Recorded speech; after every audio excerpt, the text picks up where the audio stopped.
80대가 79.2%가 1차 접종을 받으셨습니다. 코로나19로 인한 중증과 사망 위험을 감소하기 위해 고령층에 대한 예방접종은 지속적으로 실시하도록 하겠습니다. 예방접종에 동의는 하셨지만 아직까지 접종 일정을 잡지 않으신 75세 이상 어르신들은 내일까지는 지자체에서 예약을 하시고 접종을 받으실 수 있고 7월 8일부터는 개별적으로 예방접종 센터에 예약을 하셔서 화이자 백신을 접종받으실 수 있습니다. 아직까지 접종을 받지 않으신 75세 이상 어르신들께서는 신속하게 예방접종을 받아주시기를 요청을 드립니다. 60에서 74세 연령층 사전 예약자 중에서 예약하신 후에 건강상의 이유 또는 예약의 변경이나 연기하는 방법을 잘 모르셔서 예약이 취소 처리된 미접종자에 대해서도 7월 12일부터 사전 예약을 받고 7월 26일부터 모더나 백신으로 위탁 의료기관에서 접종을 받으실 수 있도록 하겠습니다. 오늘부터는 아스트라제네카 초과 예약자 15만 8천 명 그리고 2분기에 30세 미만 접종 대상자 중 미예약자 중에서 약 8만 2천 명이 사전 예약을 마치고 오늘부터 17일까지 280여 개의 예방접종 센터에서 접종을 실시합니다. 다음은 아스트라제네카 백신 접종자의 2차 접종에 대해서 안내를 드리겠습니다. 오늘부터 지난 4월에서 5월 사이에 조기 접종 위탁 의료 기관에서 아스트라제네카 백신 1차 접종을 받은 대상자와 50세 미만 대상자에 대해서는 화이자 백신으로 2차 접종을 실시합니다. 화이자 백신 2차 접종 예정자는 1차 접종 후에 자동 예약된 의료기관 또는 지난 예약 변경 기간에 변경하신 의료기관에서 예약한 접종 일정에 따라 접종을 받아주시기를 바랍니다. 아스트라제네카 백신으로 2차 접종을 받으시도록 희망하시는 접종자에 대해서는 수요조사에 회신하신 50세 이상 희망자에 대해 아스트라제네카 백신으로 2차 접종을 받으실 수 있습니다. 다만 50세 미만자는 예방접종 전문위원회의 권고에 따라 기예약된 일정에 따라 화이자 백신으로 2차 접종을 받아주시기를 바랍니다.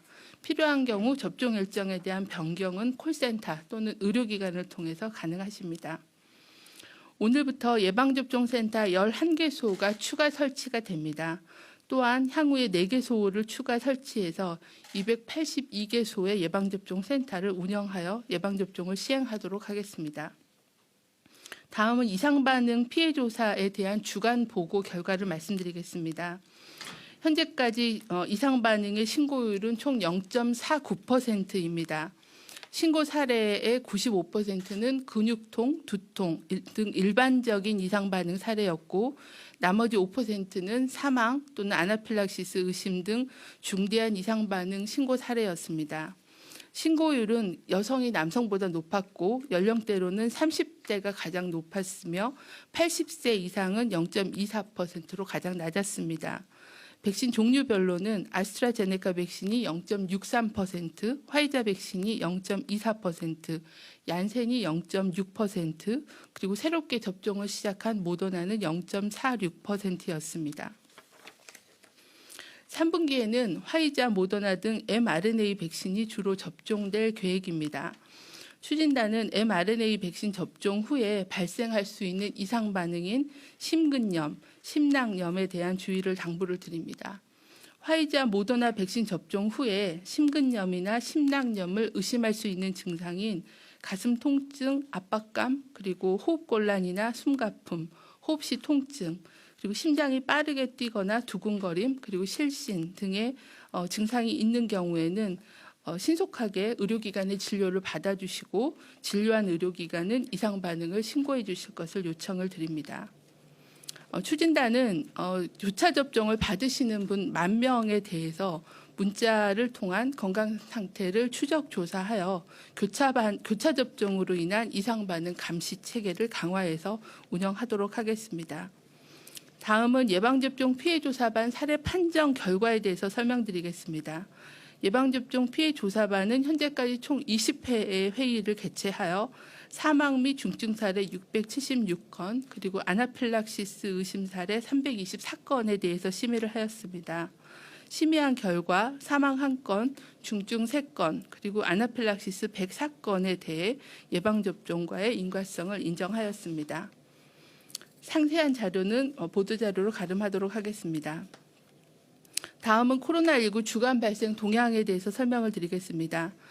지난 최근 일주간에 코로나19 국내 발생 확진자가 하루 평균 655명으로 직전 일주보다 33.2%가 증가하였습니다. 이 중에서 80%는 수도권에서 발생하고 있어 각별한 주의가 필요합니다.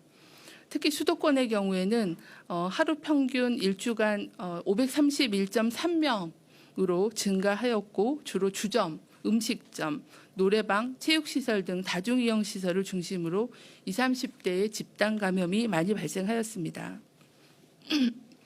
주간 위중증 환자 규모는 소폭 증가하였으나 사망자는 10명대를 유지하고 있고, 치명률은 1.27%로 지속적으로 감소하고 있습니다.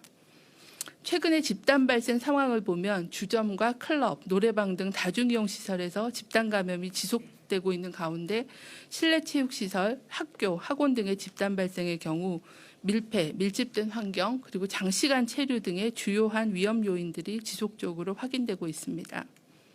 다음은 주요 위험 요인과 대응 방안에 대해서 말씀드리겠습니다. 특히 수도권에서 20, 30대를 중심으로 급격한 환자 증가세를 보이고 있습니다.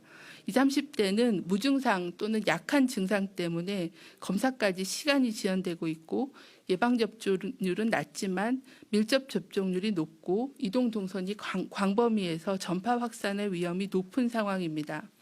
정부는 어제 중대본이 발표한 수도권 특별방역 대책을 중심으로 방역 대응을 강화하도록 하겠습니다. 또한 7월 들어서 방학과 휴가 등으로 지역 간의 이동량이 늘어남에 따라 수도권 유행이 비수도권으로 확산될 위험이 있습니다. 또한 비수도권의 경우에는 사적 모임 인원이나 다중이용시설의 운영시간 제한을 완화하고 있어 모임과 행사를 통한 감염의 위험도도 높아지고 있습니다. 관계부처와 지자체가 공동으로 유흥시설에 대한 현장 점검을 강화하고 종사자에 대한 주기적인 선제 검사를 철저히 기하도록 하겠습니다. 또한 방학 기간 중에 학생들이 주로 이용할 것으로 예상되는 예체능, 어학원, 기숙학원 등 학원 및 교습시설에 대해서도 방역 점검을 강화하고 종사자에 대한 주기적인 선제 검사를 강화하도록 하겠습니다.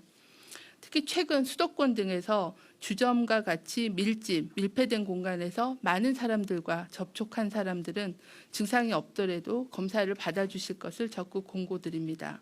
또한 주점이나 유흥시설은 물론 식당, 카페 등 다중이용시설을 이용 시에는 머무는 시간을 최소화해 주시고, 음식물 섭취 전후, 대화 시에는 반드시 마스크를 착용해 주실 것도 당부를 드립니다. 다음은 국내 예방접종 완료자 관리 지침 개정 사항에 대해서 설명드리겠습니다. 주요 개정 사항으로는 예방접종 완료자에 대해서는 밀접 접촉이나 아니면 해외를 다녀오신 경우에는 기존에 능동 감시를 했던 것을 수동 감시로 조정하고, 검사의 횟수도 밀접 접촉자는 접촉 후 6일에서 7일에 한 번, 그리고 해외 입국자는 입국 전 72시간 전에 검사, 그리고 입국 후 6에서 7일에 한 번 해서 진단검사를 2번 하는 걸로 변경해서 관리하도록 하겠습니다. 예방접종 완료자는 감시기간 중에 PCR 검사를 반드시 받아야 하고, 이에 따르지 않을 경우에는 자가격리로 전환하게 됩니다.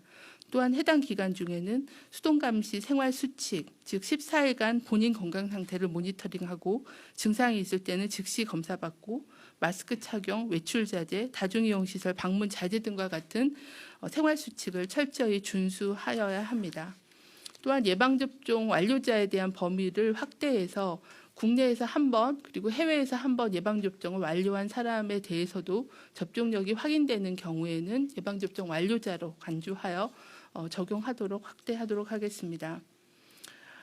중앙방역대책본부는 예방접종률이 높아짐에 따라 60세 이상 연령층의 발생은 감소하고 있지만 최근 수도권 중심으로 젊은 층에서의 환자가 급격히 증가하면서 하루에 700명대의 발생이 지속되고 있습니다. 마스크 착용, 그리고 충분한 환기, 위중상 시에 검사받기 등의 기본적인 방역 수칙을 철저히 지켜주시기를 바랍니다. 예방접종을 받았더라도 실내에서는 반드시 마스크를 착용해 주시고 실외에서도 다중이 모인 장소에서는 마스크를 착용해 주실 것을 거듭 요청을 드립니다. 이상입니다.